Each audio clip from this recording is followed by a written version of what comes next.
Hello and welcome to my secret laboratory. I have not been idle. Encouraged by your contributions to the Kickstarter fund for the book, I've been hard at work. And when I say hard, I mean moderately soft. But I've done some stuff. Here are pictures, done some lino cuts, Sellafield, sunny Sellafield, Billie Holiday at the delightful Edgeworth Hotel in the Tenderloin, one that didn't work, a nice skull and crossbones, some marbling, and the truly disgusting wrong hand, that I spat turmeric at. So that's actually turmeric paint that I suppose truly a disgusting experiment. Fences, an indestructible egg, Billie Holiday again, more turmeric, more weird fences, more marbling and weird fences. Glastonbury tour, where I poached 1 billion eggs. More Booker jobs. And here are the lino cuts.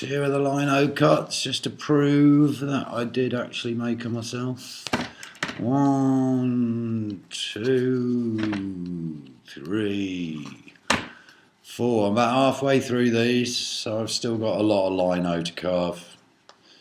Hopefully without chopping my fingers off. But then, I am a professional.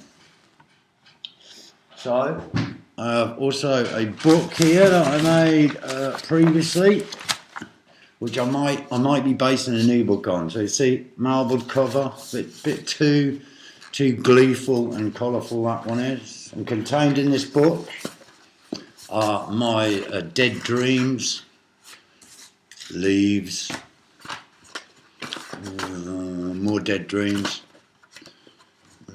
flowers,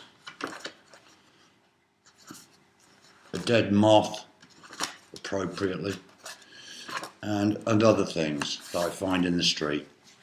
So that's hopefully the kind of thing we're going to be making, but nicer. So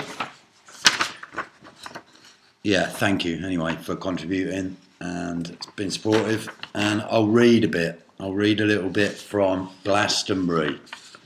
I spent the night in this little building here one night with a guy dressed in entirely in rabbit fur and a hippie from Coventry called Sky and a witch from Glastonbury village. I was poaching eggs at Glastonbury because I look like a poacher, right? So I've been told. So on the night I stayed at Glastonbury, when I got to Glastonbury I was working and I didn't have a tent, and the weather was vile weather. And this is the description of the weather. It probably wasn't quite as bad as I've actually described it, but you know, for the sake of entertainment, you'll allow me a little what's the word? Poetic license, right? So sometime during the night, the storm that had been threatening all afternoon finally broke free. It roared in and found me alone, sitting up wide-eyed in my little makeshift shelter.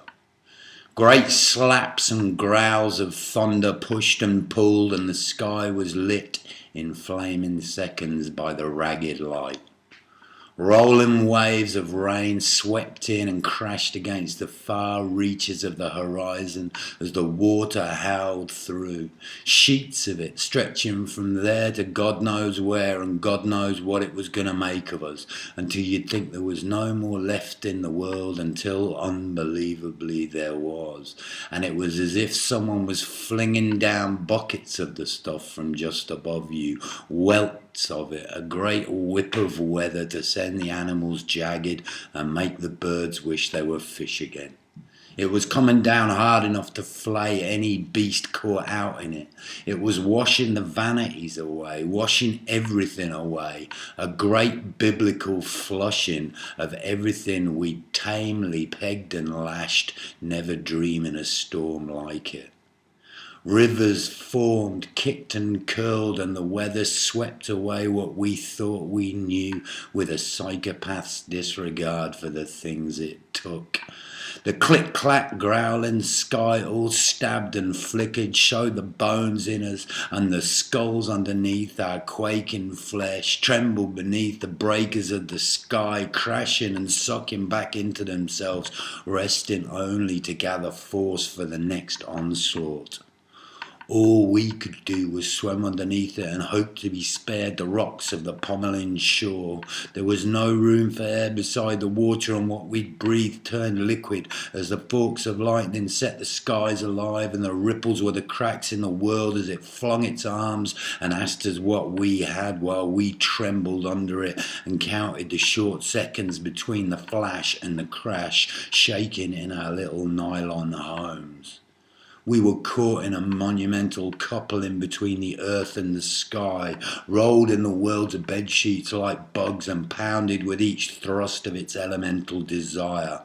For once, despite the illusions of safety the world had granted us for the sake of our sanity, and so we didn't just weep and despair at the fragility of our lives, we understood our size and place in it all. The sky flexed its great flanks and shook what it held to see what would fall and what would fly as the hooves of that great storm galloped over the sky and the earth, and everything on it shook with the pounding. Somehow, after the first fury of the storm had passed and settled down to a mere torrential downpour, I managed to get off to the land of Nod for the last couple of precious counted hours before work. I slept with the rattle of the falling sky on my flimsy shelter, and with my mattress of coal keeping me just proud of the rivers and lakes I dreamt were rising around me. So, that's the start of the Glastonbury story, which goes all sorts of funny places afterwards. I think I turned into a dragon. I thought I turned into a dragon. So here are my tools, the tools of my trade: rollers, sprayers, scalpels, many little pieces of linoleum, pair of glasses. So, don't think I'm just out wasting all that money you've given me on drink and drugs.